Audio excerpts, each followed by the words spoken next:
What if one moment destroyed an NFL career worth millions? This is the true story of Brian Banks, and what happened to him will shock you. Brian Banks was 16 years old, a football prodigy with a golden ticket to USC. The NFL was practically a formality. He had talent, charisma, and a future so bright it could blind you. But in a single moment, everything was stolen from him. It started with a kiss. Just a fleeting, rebellious moment between two teenagers in a school stairwell. But when Brian heard teachers approaching, he bolted, fearing school punishment and a ruined shot at his scholarship. What followed was unthinkable. The girl, Kenisha, accused Brian of something far worse than rule-breaking. A life-altering claim that twisted that stolen kiss into a criminal charge that would shatter everything. Here's where it gets twisted. Kenisha and her mom sued the school district for lack of security and got paid $1.5 million. There was no physical evidence, no DNA, no witness testimony that held water. But Brian was young, scared, and trapped in a system designed to break him. His public defender urged him to take a plea deal. She promised it was the safer road, a few months in prison, then back to life. Instead, Brian was sentenced to 6 years in prison and 5 more on probation. He was now a registered offender for life. His football dreams were gone. His freedom was caged. But the worst part was that the world had already made up its mind about who Brian was. Prison became a crucible.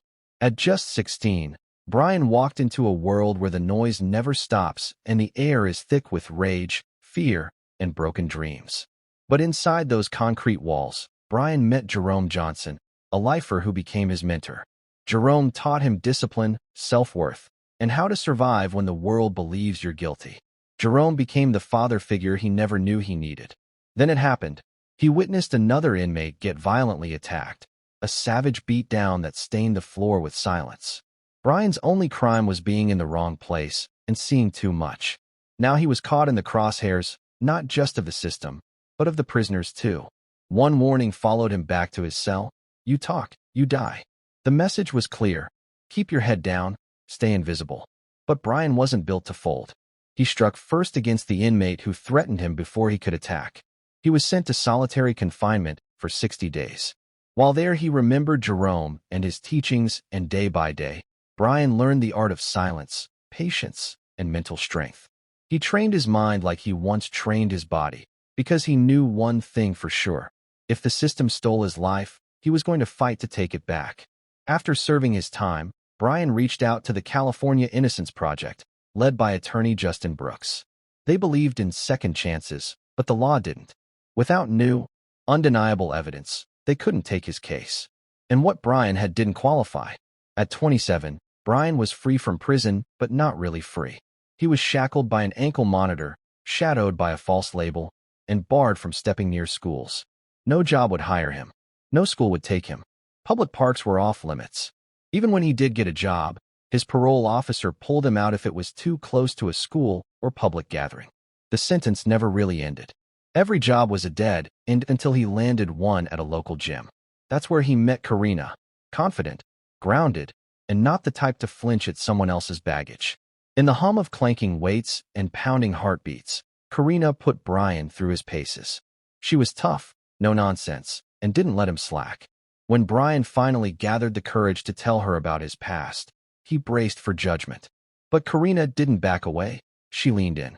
For the first time in years, he was seen not as a case file or cautionary tale, but as a man. Brian kept calling the Innocence Project until they gave in. They determined that Brian had admitted to being alone with Kenisha without his lawyer being present. He was tried as an adult. Nobody had visited the school where the incident happened to understand that Brian could never have dragged Kenisha through the hallway without anyone noticing. The lawyers interviewed several of Banks' former classmates, but their word wasn't strong enough to cast doubt on his conviction. Then something unbelievable happened. Brian received a Facebook friend request from Kenisha, the very person whose lie destroyed his life. Brian's heart raced. Was this a trap or the window he'd been waiting for? He tried to stay calm and met with her, secretly recording their conversation. On that tape, she admitted it. The accusation was false. The lie that destroyed his life, she said it out loud. This should have been his ticket to freedom, but there was a problem. Since she didn't know she was being recorded, the confession wasn't admissible in court. It couldn't be used as legal evidence. But it could ignite something else, public outrage. Brooks leaked the recording to the media. Headlines erupted. Brian Banks, the forgotten name, was now a national symbol of injustice. The pressure was rising, and someone in power was finally listening. District Attorney Mateo agreed to review the case. But Kenesha hit back, accusing Brian of bribing her to recant, another desperate lie to hold her collapsing story together. In a tense deposition, Brooks and Mateo confronted her. The heat was unbearable, and under pressure, Kenesha broke. She admitted the bribery claim was a lie, but then her mother re-entered and put a stop to the proceedings. Eventually, they got her to say on the record that her claim that Banks bribed her with $20,000 was a lie. This cast enough doubt on Banks' guilt to convince the judge to finally overturn his conviction. After 11 years of shame, surveillance, and shattered dreams, Brian Banks' conviction was overturned. He was finally free, not just on paper, but in spirit. The first thing he did was cut off that ankle monitor and run to the park. A simple thing for most, but for Brian, playing football with kids on an open field was a declaration. I exist. I'm free. I'm back. But he wasn't done. Coach Pete Carroll, now with the Seattle Seahawks, invited Brian for a tryout. The years behind bars had slowed him, sure, but his fire was still there.